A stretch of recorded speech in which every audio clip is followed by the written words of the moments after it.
thought I'd show you what I'm doing to amend these beds. And this is really just to tuck them in for winter. I'm using composted manure. It's store-bought, which I'm not the biggest fan of. I would have preferred to have gotten this from directly from the source, because sometimes I question exactly what it is that's supposed to be in here. So I am going to use 1 bag per 4x4 square. And I'm only using 1 bag because this was all fresh garden compost as of this season, so it should still be pretty rich with organic matter. Next year, depending on how things perform, I may end up doing 2 bags per 4x4.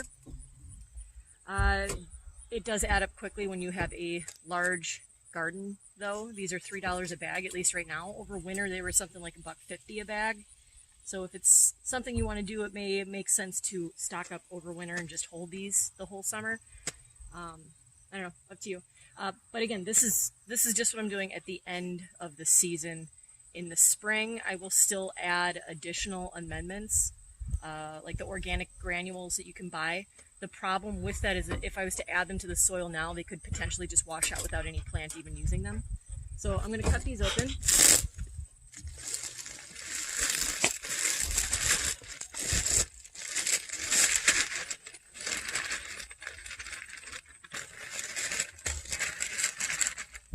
Nothing fancy.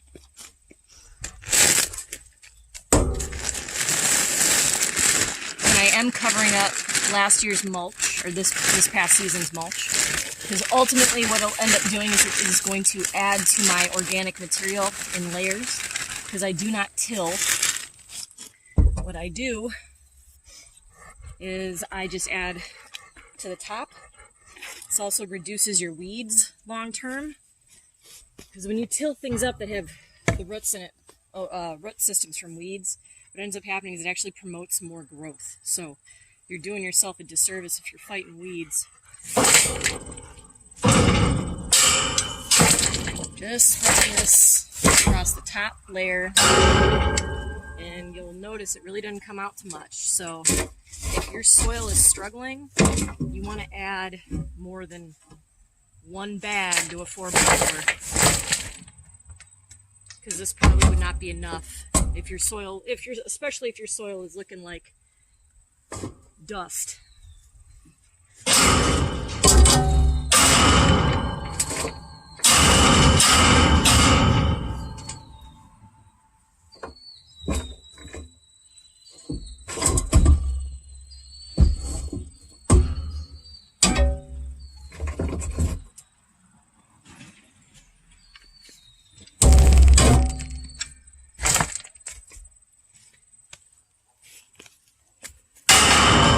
The other theory with the composted manure is as the snow and everything compacts over the top of this, it's going to leach any nutritional material that is in this down into the soil. Okay, so that it's beneficial to have it on the top, because obviously as the moisture works its way down into the soil, it's carrying the nutrients down with it versus tilling it into the bottom.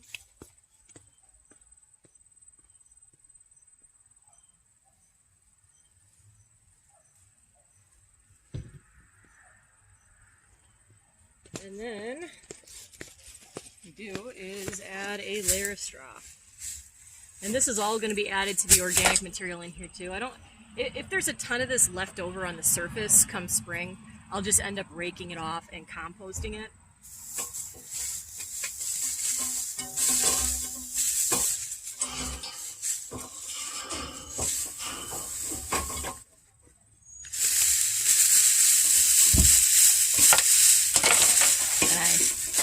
I have to mention again, this is not all I'm doing. This is just to tuck the beds in for winter. In the spring, they get additional amendments based specifically on what I plan on planting in that area. For example, I know my squash needs higher calcium content, so 1 bed will be amended with crushed eggshells in the spring. I may also do Mike Coy's Squanto method, I think he called it. Or he's burying like an anchovy or something like that at the base of his plants, and then he didn't have any blossom and rot problems.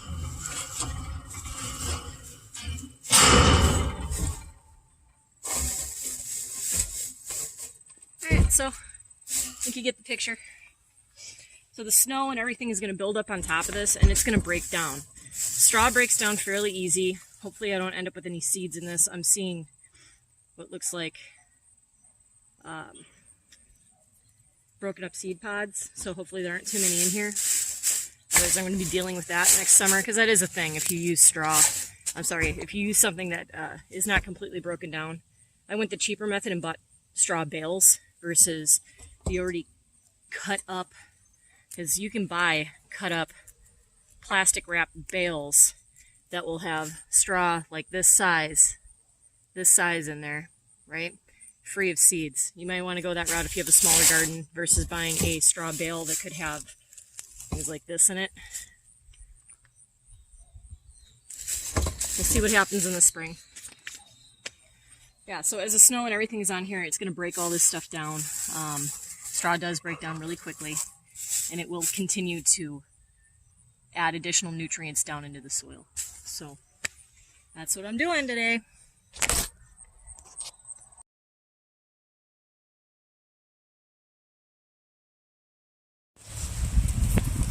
That is what's left of one of my tomato plants, and the roots on it are so strong that the dogs are playing tug of war with it.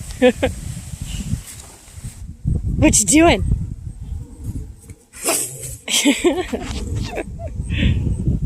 Grumpy old man doesn't want to share. Get him, Ryan. Get him, Ryan.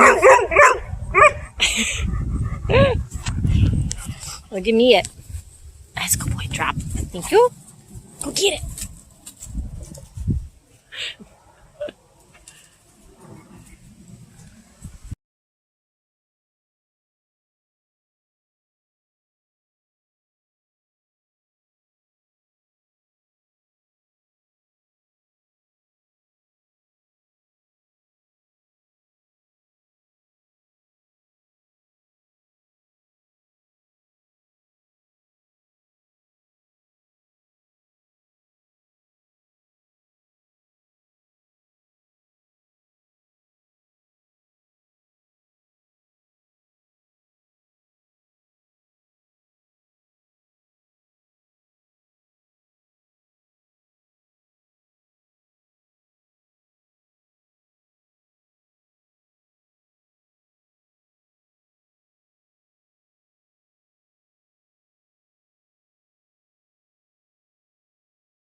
All right, so here we are, officially 1 year after moving in, a little more than, and we got all this work done.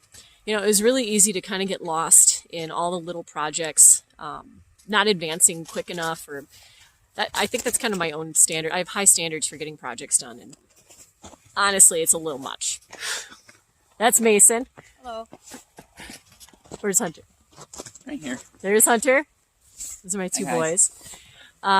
So we got a ton done this year. We obviously got the fence put in. We got this huge garden put in, and I love it. I don't think presently we have no intentions of ever moving away from here. The location is great for my future plans with this place. We got the greenhouse put in. We got the very large corn bed put in the front yard. And we're going to add to that. Oh, we also got the berry patch completely redone. All these things happened over the last year. And I think we've done pretty dang good, considering. Oh my God. Sorry, you got taken out by a puppy. It's not his fault. He's just excited. He's got the zoomies. So, next year we have big plans as well. So I intend to get mushroom beds put in. So some of these beds back here, I'm going to have them seeded with garden giant mushrooms. I have grown mushrooms in the past. oyster mushrooms, specifically blue and white elm. And I was growing them indoors. And honestly, it's kind of a mess a little bit because you got to run a humidity tent, and it's very rewarding and it's awesome as a science project, but it's kind of something that you really don't want just sitting in your basement all the time. So I'd rather have it out in the beds here, and then I can harvest them seasonally and just dehydrate them so we can use them throughout the year. So I'll be adding a lot of garden giant mushroom spawn. Oh,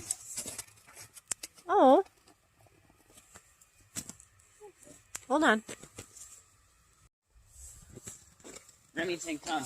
Sorry, we're dealing with a stubborn puppy. Oh God, I'm gonna get hit with the stick. Okay, he's fine, guys. He's fine. So anyway, garden giant mushrooms, also called, I believe, King Strophoria or wine cap mushrooms. Yeah, we're going to seed that into the grow beds. Not all of them, but several. And I've had a bag of spawn that I intended to put out this past season, and I just never got around to it. So I'm probably going to attempt to expand that, just using the knowledge that I do have to try to grow it out so that way I don't have to buy a whole bunch more. So that might save us some money. We also intend to add to our orchard. We want to get, is it 5 more cherry trees? Yeah, I think so. Is it 5?